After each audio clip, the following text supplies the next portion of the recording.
Hello friends, good morning. कैसे हैं आप सब? आई होप आप सब बहुत अच्छे होंगे और एकदम मज़े में होंगे। और बस यहाँ पे मैं कर रही हूँ सुबह की पूजा और आरती मैंने कर लिया। आरती करने के बाद में ये भोग में ना, वैसे तो मैं मिश्री का ही लगाती हूँ। मिश्री में जैसे मूंगफली के दाने वगैरह भी मिक्स कर देते हैं तो उसका भोग लगाती हूँ, पर इस टाइम अभी मिश्री है नहीं है तो फिर ये रेवड़ी का ही भोग लगा दिया, यानी कि इलायची दाना, उसका भोग लगा दिया है। और उसके बाद में यहाँ पे मैं बनाने जा रही हूँ सब्जी बैगन की। ये कल लेके आए थे मार्केट से, तो ये बोल रहे हैं कि भरमा के बैगन ही बना लो। वैसे ये बैगन ना भरता लायक थे, क्योंकि ये छोटे बैगन होते हैं ना, वो अच्छे लगते हैं भरमा में, लेकिन फिर मैंने इनको ही बना लिया भरमा की सब्जी के लिए।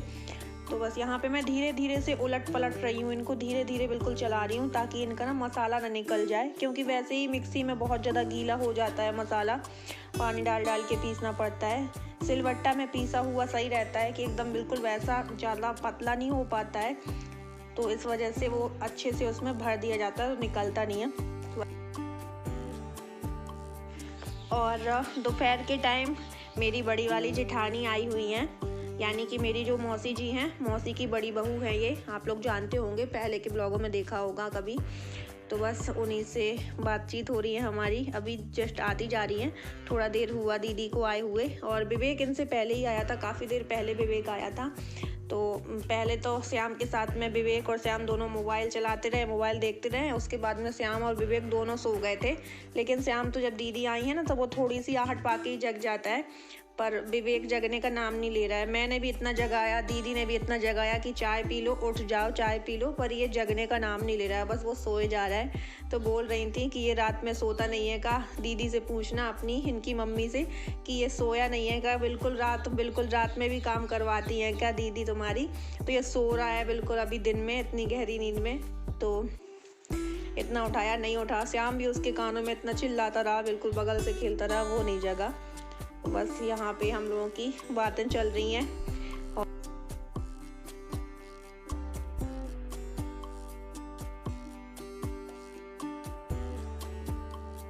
और दीदी ने बस चाय अकेले पी है, बिस्किट वगैरह कुछ नहीं लिए हैं, बोल रही हैं बस चाय अकेले पीऊँगी मैं।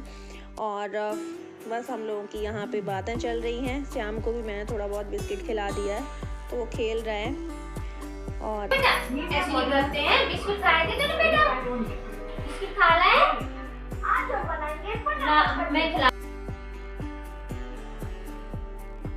और यहाँ पे मैं श्याम के कपड़े सब तय करके रख रही हूँ, जो कि सूख चुके हैं। और मैंने कल धुले थे, आज सूख पाए हैं, क्योंकि कल ना गीले रह गए थे, फिर मैं रात में अंदर डाल दिए थे, और जब आज धूप निकली तो फिर मैंने धूप में बाहर सूखने के लिए डाल दिए थे, तब जाके वो सूख पाए हैं। और वैसे मैं कल छत में ही डाल आती धुल के, तो जल्दी सूख जाते, कल ही सूख जाते, आज नहीं डालने पड़ते। पर मैंने बाहर जो तार बंधा हुआ है, जहाँ पेड़ पौधे लगे हैं, वहाँ पे ही डाले थे, तो वहाँ पे धूप इतनी रहती नहीं है, छाया रहती है, इस वजह से जितने सूख पाए तो कल सूखे, फिर मैंने आज सुखाए हैं। आप सब तय करके रख रही हूँ। और तुरंत बच्चों के ऊनी कपड़े भी गंदे हो जाते हैं, तुरंत 1 या 2 दिन में तुरंत धोने पड़ते हैं।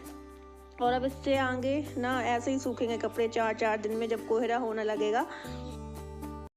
तो फ्रेंड्स, अभी बज रहे हैं शाम के 4 और गांव में लाइट का है बहुत ज़्यादा बुरा हाल। 3-4 दिन से लाइट नहीं आ रही है, इस वजह से मोबाइल चार्जिंग में भी बहुत ज़्यादा प्रॉब्लम हो रही है। जैसे कि कोई मार्केट वगैरह घर से कोई ना कोई घर परिवार से जाता रहता है, तो चार्जर और मोबाइल दे दी और वहाँ किसी भी दुकान में लगा के चार्ज कर लाते हैं, या फिर सोलर प्लेट है जिसके यहाँ, वहाँ से चार्ज हो जाता है। इस तरीके से काम चल रहा है मोबाइल वगैरह का। और इन्वर्टर भी जब लाइट ही नहीं आ रही है तो क्या करेगा, वो भी ऐसे ही डला है। घर पे रात में कंटिन्यू कैंडल जलाती हूँ, तब जाके तो वो श्याम रुकता है, नहीं तो वो अंधेरे में बहुत ज़्यादा रोता है। ऐसे चल रहा है। और पता नहीं कहीं से ख़राब हो गई है, कब सुधरेगी। यहाँ पे लाइट की प्रॉब्लम ऐसे ही चलती है हमेशा, और इसी वजह से ब्लॉग भी बहुत ज़्यादा लेट लपेट हो जाते हैं, वीडियो ही नहीं शूट हो पाती, क्योंकि मोबाइल ही इतना चार्ज नहीं रहता है।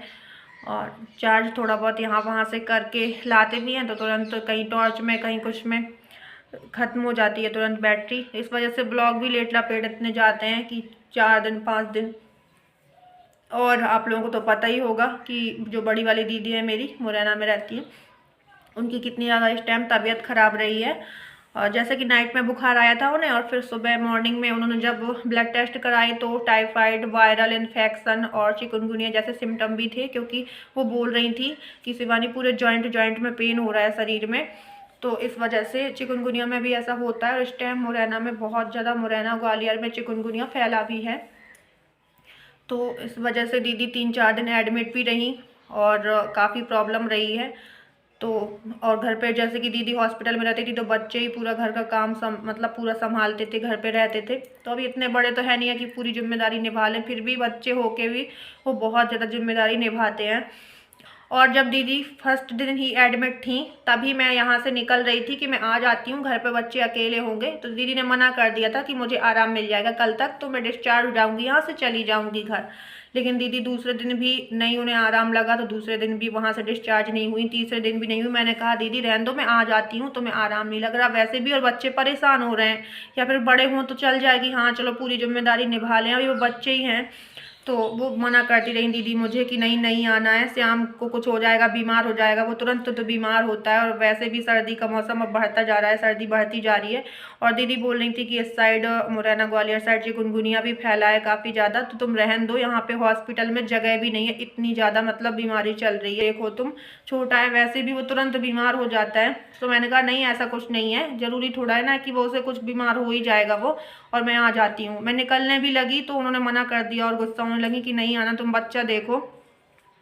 तो इसी वजह से मैं नहीं गई। लेकिन मैंने ना कमेंट्स देखे थे दीदी के ब्लॉग में भी, कुछ अपने ब्लॉग में भी देखे थे। अभी तो जैसे मेरे ब्लॉग जा ही नहीं पा रहे हैं, क्योंकि पहले के ब्लॉग में मैंने देखा था जो इससे पहले डले हुए थे कि कैसी बहन है ये, मतलबी है, वैसे तो वहीं पे पड़ी रहती है दीदी के घर में, और अब जब वो प्रॉब्लम में है दीदी इसकी, तब तो ये जा नहीं सकी, कैसी है, जाती नहीं है काम में, किसी के काम नहीं आती है, वैसे हमेशा जाती है सब। तो मतलब कैसे लोग बाग कमेंट्स कर देते हैं, ऐसा कुछ नहीं है। भला ऐसा हो सकता है कि मेरी दीदी प्रॉब्लम में हो और मैं सोचा ना हो जाने को, ऐसा कुछ नहीं है। लेकिन ये है ना कि अब आप लोगों को तो ब्लॉग में नहीं दिखा कि मैं गई हूँ दीदी के यहाँ, तो सही बात है, आप लोग कहेंगे ही, आपकी गलती नहीं है, लेकिन ऐसा कुछ नहीं है। मैं बहुत बार जाने की यहाँ से निकलने भी लगी हूँ, बिल्कुल तैयार भी हो गई हूँ, लेकिन वहीं से दीदी का मना कर देती थी कि नहीं आना है, तुम देखो बच्चा संभालो। और पिछले साल की सर्दियों में दीदी का स्टोन का ऑपरेशन हुआ था, तो क्या मैं नहीं गई थी जब उनकी मम्मी आ गई थी यहाँ पे दीदी के पास में। उसके बाद मैं और रुकी थी मम्मी के रहने के बाद भी, तब मैं जाके वहाँ से लौटी थी। तो और कई बार मैं जिया जी से भी कहती थी कि दीदी तो मना कर रही है, मैं आ जाती हूँ, तो जिया जी भी गुस्सा होते थे कि नहीं वो सही मना कर रही है, यहाँ पे वैसे भी इतना ज़्यादा चिकनगुनिया वगैरह ये सब चल रहा है, तो तुम बच्चा देखो, और अभी फिर फालतू में वो यहाँ बीमार हो जाएगा तो लेने के देने पड़ेंगे, दीदी तो बीमार है ही। जिया जी ये बोलते थे कि दीदी तो वैसे भी बीमार है, फिर श्याम को भी लेके तुम्हें हॉस्पिटलों में जाना पड़ेगा, तो तुम ऐसा है कि घर पे बच्चा भी सेफ है तो तुम उसको देखो, और ज़्यादा होगा तो फिर हम बुला लेंगे, दीदी को आराम हो जाता है तो देखते हैं, नहीं तो फिर हम तुम्हें बुला लेंगे, जिया जी ये बोलते थे। तो फिर जिया जी बाद में ये बोल रहे थे कि नहीं रहना तो मत आओ तुम। तो ऐसा है कि आप लोग जो सोच रहे हैं वो बिल्कुल ऐसा कुछ भी नहीं है कि मुझे लगता नहीं है मैं मतलबी हूँ, ऐसा कुछ भी नहीं है। वो तो दीदी जानती है कि मैं जानती हूँ, हर ये थोड़ा ना है कि हर बात वीडियो में ही दिखती है। फ्रेंड्स आज का ब्लॉग यहीं पे करते हैं एंड, मिलते हैं आपको अगले नेक्स्ट ब्लॉग के साथ में। तब तक के लिए bye bye, love you all, take care.